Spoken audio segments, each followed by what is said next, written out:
There is no existing message type for changing colors in our custom view item. Therefore, we have to define it first in the plugin definition. As we can see, the message is nothing but a unique string that identifies it. It is important that it is unique, especially if other integrations may have similar messages that could conflict with ours. For example, companyname.command. After that, we can do the rest in the user control. We need two member variables, one for the message communication and another for the message filter.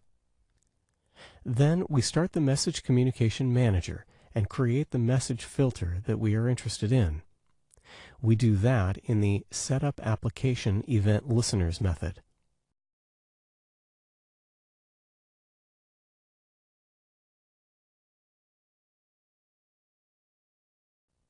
The message filter will require an event handler, which we have not yet implemented.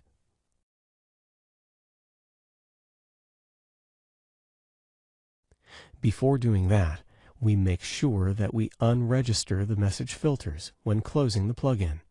This is done in Remove Application Event Listeners.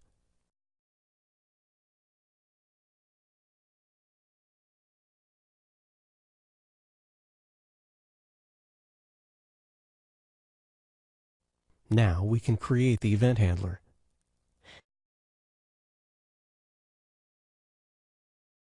Here we simply set the background color of the panel based on the color in the message data.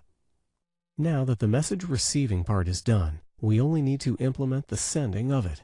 We go to Design Mode and double-click the Broadcast Red button. We have to construct a new color change message that we have already defined in the plugin definition. We set the color to red and then use the Transmit Message method of the message communication system.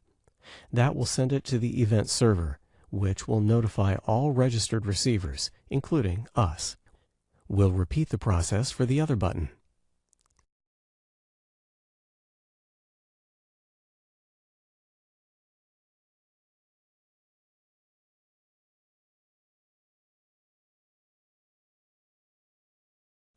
Before building and testing, let's edit the name of this view item plugin.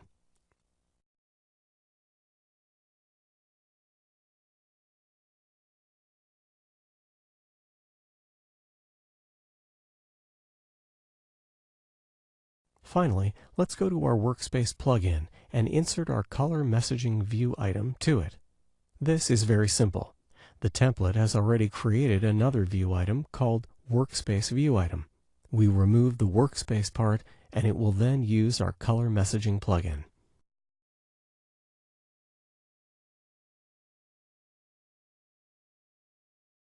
Okay, we are ready to build the project and test it. After logging in to the Smart Client, we test the buttons. Let's first change the theme for user Bob so it's easier to distinguish the two clients.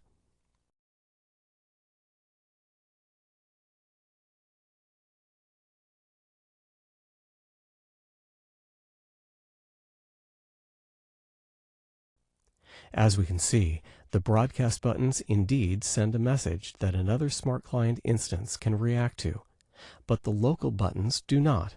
Understanding messaging is important for plugin integrations.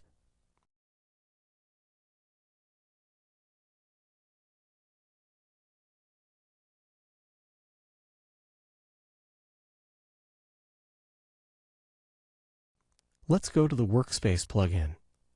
Here we can see the view item.